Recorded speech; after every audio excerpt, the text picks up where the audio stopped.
Hello students, आज हम लोग बात करते हैं नीति उद्देश्य में विरोध या विनिमय। ठीक, अभी तक इससे पहले हमने पढ़ लिया था जो भी आर्थिक नीति है उसके उद्देश्य पढ़े थे। ठीक है, जिसमें विकसित देशों के उद्देश्य अलग होते हैं और विकासशील देशों के उद्देश्य अलग होते हैं। और दोनों ही जो तरह की जो देश होते हैं, चाहे वो विकासशील हों और चाहे वो विकसित देश हों, उनके लिए जो भी आर्थिक नीति बनाई जाती हैं तो उन दोनों ही तरह के आर्थिक नीति में जो उद्देश्य होते हैं वो अलग होते हैं। क्योंकि जो कि हमने बात की थी, जो विकसित देश होते हैं वो अपनी आर्थिक जो उनकी प्रगति होती है उसको बनाने के लिए उद्देश्य बनाते हैं, उसको बनाए रखने के लिए उद्देश्य उनके होते हैं कि किस तरह से जो आर्थिक प्रगति है, जो इकोनॉमिक ग्रोथ है, उसको मेंटेन रखा जाए। लेकिन दूसरी तरफ जो विकासशील देश होते हैं वहाँ पे एक तरह से देखा जाए तो जो आर्थिक गति होती ही नहीं है उसको बढ़ाने के लिए कोशिश की जाती है। और जो भी विकास कार्यक्रम होते रहते हैं उनको उसमें तेज़ी लाने के लिए जो भी उद्देश्य बनाए जाते हैं। ठीक है, लेकिन अब हम आगे जो अगला जो टॉपिक हम पढ़ने जा रहे हैं वो है नीति उद्देश्यों में विरोध या विनिमय। ठीक है, इसका मतलब ये हुआ कि कई बार कई जैसे जो विकसित देश हों या विकासशील देश होते हैं, जब वहाँ पे आर्थिक प्रगति होती है, इकोनॉमिक ग्रोथ होती है, तो कुछ ऐसी चीज़ें होती हैं कि हम एक तरफ तो आर्थिक प्रगति कर रहे हैं, इकोनॉमिक ग्रोथ हो रही है, दूसरी तरफ कुछ चीज़ें दूर होती चली जाती हैं जो कि एक विकसित या विकासशील देश के लिए ज़रूरी होती हैं। ठीक है, अगर कोई देश तरक्की कर रहा है, प्रोग्रेस कर रहा है, आर्थिक प्रगति हो रही है वहाँ पे, तो कई बार ऐसा होता है कि उसमें से कुछ जो श्रमिक या कुछ जनसंख्या के कुछ लोग पार्ट ऐसा होता है कि जो बेरोज़गार होता चला जाता है। क्योंकि जैसे जैसे वहाँ पे टेक्नोलॉजी का यूज होना शुरू हो जाता है तो जो अकुशल या अनस्किल्ड लेबर्स होते हैं उनको अपने जॉब्स छोड़ने पड़ते हैं या उनकी नौकरी चली जाती है, क्योंकि वो उतना स्किलफुल नहीं होते हैं, वो टेक्नोलॉजी के साथ नहीं चल पाते हैं, तो वो देखा जाए तो बेरोज़गार होते चले जाते हैं। तो इस तरह से देखा जाए तो ये विरोधाभास है, कॉन्फ्लिक्ट है। जब देश तरक्की कर रहा है, आर्थिक प्रगति हो रही है, तो कुछ चीज़ें ऐसी होती हैं कि वो दूर होती चली जाती हैं। तो उन्हीं को हम देखते हैं आज अलग अलग क्या वो विरोधाभास हैं। ठीक है, वो किस तरह के जो ट्रेड ऑफ हैं, वो जो एक चीज़ को हम अगर पाने की कोशिश करते हैं तो दूसरी चीज़ हमसे दूर होती चली जाती है। तो उसमें देखते हैं पूर्ण रोजगार तथा आर्थिक विकास। जैसे कि मैंने बताया आपको कि अगर हम चाहते हैं कि आर्थिक विकास हो, इकोनॉमिक ग्रोथ होते, जिससे जो ग्रोथ का जो परसेंटेज वो बढ़े, तो ऐसा तो हम अगर हम कर तो सकते हैं, आर्थिक विकास की तरफ बढ़ सकते हैं, लेकिन उसके साथ साथ एक चीज़ और प्रॉब्लम क्रिएट होती है कि जो रोज़गार होता है फिर हम उस पर पूरा कंट्रोल नहीं कर पाते। क्योंकि आर्थिक प्रगति में हम सभी को रोज़गार नहीं दे पाते, क्योंकि वहाँ पे ऐसे लोगों की ज़रूरत होती है जो तेज़ी से जो जो भी टेक्नोलॉजी में चेंज आ रहा है, जो भी आर्थिक स्थितियाँ चेंज होती हैं उसके साथ वो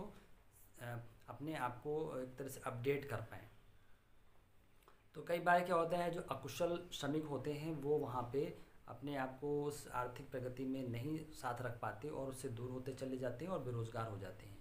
जैसे कि हम जानते हैं जब शुरू शुरू में जब कंप्यूटर्स आना शुरू हुए थे तो वहाँ पे काफ़ी लोग जिनको कंप्यूटर का नॉलेज नहीं था उनको उनकी जॉब चली गई, वो वहाँ पे काम नहीं कर पाए क्योंकि उनको कंप्यूटर का नॉलेज नहीं था। और कंप्यूटर एक तरह से देखा जाए तो आर्थिक प्रगति के लिए बहुत ज़रूरी है, और इसलिए उसको कंप्यूटर का यूज़ शुरू किया गया जहाँ जहाँ भी डिपार्टमेंट्स में, बैंक्स में, कंपनियों में। तो जो लोग कंप्यूटर का नॉलेज जिन्हें था वो तो वहाँ पे रुक पाए, और बाकी जिनके पास इसका नॉलेज नहीं था उनको अपनी जॉब छोड़नी पड़ी। फिर उसके बाद एक और जो कॉन्फ्लिक्ट्स है, विरोधाभास कह सकते हो या ट्रेड ऑफ कह सकते हो, वो है आर्थिक विकास और कीमत स्थिरता। कई बार क्या होता है कि जब आर्थिक विकास होता है तो हम कीमत को स्थिर नहीं रख सकते, क्योंकि आर्थिक विकास का ही मतलब है कि जब बड़े स्तर पे निवेश होता है तो निवेश होगा तो लोगों को रोज़गार मिलेगा, रोज़गार मिलेगा तो लोगों की आय बढ़ेगी, आय बढ़ेगी तो लोग खरीदारी करेंगे, मांग बढ़ेगी, और मांग बढ़ेगी तो वस्तुओं का मूल्य बढ़ेगा। और वस्तुओं का जब मूल्य बढ़ता है तो क्या होता है कि फिर धीरे धीरे वो इन्फ्लेशन की स्थिति आ जाती है, मुद्रास्फीति की स्थिति आ जाती है। तो ये एक तरह से बहुत बड़ा फैक्टर है कि जब जब आर्थिक विकास बढ़ता है, आर्थिक विकास से प्रगति होती है, तो दूसरी तरफ कीमत को स्थिर न रख पाते हैं और कीमत तेज़ी से बढ़ने लगती है वस्तुओं की, जिसे हम इन्फ्लेशन या मुद्रास्फीति की स्थिति करते हैं। तो ये भी एक बहुत बड़ा ट्रेड ऑफ है, कॉन्फ्लिक्ट्स है कि आर्थिक विकास को अगर हम पकड़ते हैं, आर्थिक विकास को पाने की कोशिश करते हैं, आर्थिक स्थिति को, आर्थिक प्रगति करने की कोशिश करते हैं, तो एक तरफ हम कीमतें भी बढ़ने लगती हैं जिनको हम फिर कंट्रोल नहीं कर पाते क्योंकि लोगों की आय बढ़ने लगती। उसके बाद दूसरा जो विरोधाभास हो सकता है वो बेरोजगारी और मुद्रास्फीति। बेरोजगारी, अगर हम देखते हैं कि अगर हम चाहें कि लोगों को रोज़गार मिले, लोगों को रोज़गार जब मिलता है तो क्या होता है कि दूसरी तरफ फिर हम मुद्रास्फीति की स्थिति उत्पन्न हो जाती है, क्योंकि जब रोज़गार मिलेगा तो लोगों के पास परचेजिंग पावर बढ़ेगी, उनकी आय बढ़ेगी, तो उससे क्या होगा, वस्तुओं की मांग बढ़ेंगी, मांग बढ़ेंगी तो क्या होगा, इस मुद्रास्फीति बढ़ जाएगी, वस्तुओं के दाम बढ़ जाएंगे। तो ये भी है, अगर देखिए आर्थिक प्रगति करनी है तो रोज़गार बढ़ाने होंगे, और रोज़गार बढ़ाएंगे तो लोगों के पास उनकी आय बढ़ेगी, आय बढ़ेगी तो फिर मुद्रास्फीति की। तो हम रोज़गार और साथ साथ ये भी सोचें कि मुद्रा जो वस्तुओं का मूल्य है वो भी स्थिर है, तो ये एक साथ नहीं हो सकता। ये दोनों के बीच में एक तरह से कहा जाए ट्रेड ऑफ रहता है, विरोधाभास रहता है कि एक तरफ हम बेरोजगारी को कंट्रोल करें और दूसरी तरफ मुद्रास्फीति भी कंट्रोल में रहे, तो ये होना बहुत मुश्किल है। ठीक है, तो इन दिन इस तरह से देखा जाए तो ये भी एक तरह से बहुत बड़ा विरोधाभास है, जिसमें कि हम एक फिलिप्स कर्व की बात करते हैं, जो हम आगे चल के उसको पढ़ेंगे भी। जो एक अर्थशास्त्री थे फिलिप्स, उन्होंने एक अपनी कर्व बनाई थी, एक ग्राफ बना के दिया जिसमें उन्होंने बेरोजगारी और मुद्रास्फीति के बारे में ही उन्होंने दिखाया था किस तरह से मुद्रास्फीति के बढ़ने पर जो इन्फ्लेशन रेट है वो भी बढ़ जाता है। किस तरह उन्होंने दिखाया था फिलिप्स ने कि अगर बेरोजगारी की दर कम होगी तो मुद्रास्फीति बढ़ेगी, और बेरोजगारी की दर बढ़ेगी तो मुद्रास्फीति कम होगी। तो ये तरह से एक विरोधाभास है। जब जब आर्थिक प्रगति हुई है, लोगों को रोज़गार मिला है, तो क्या होता है कि एक तरफ जो मुद्रास्फीति होती है वो क्या होती है, वो बढ़ने लगती है। उसके बाद जो अगला ट्रेड ऑफ है, कॉन्फ्लिक्ट्स है या विरोधाभास है, पूर्ण रोजगार और भुगतान संतुलन। पूर्ण रोजगार और भुगतान संतुलन के बीच में भी एक तरह से देखा जाए तो क्या होता है कि बहुत बड़ा विरोधाभास होता है, क्योंकि अगर हम भुगतान संतुलन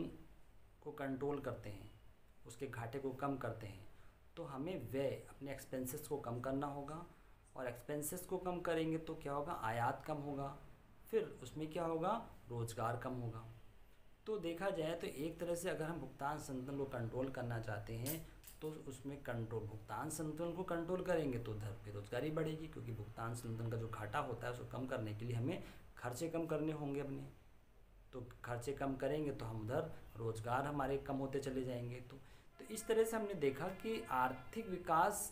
को अगर हम आर्थिक विकास की प्रगति करना चाहते हैं, आर्थिक विकास तेज करना चाहते हैं, तो ये तो हम एक तरफ उसमें जो भी इन्वेस्टमेंट करते हैं, जो भी हम आगे बढ़ते हैं, लेकिन दूसरी तरफ कुछ चीज़ें हमारे से दूर होती चली जाती हैं।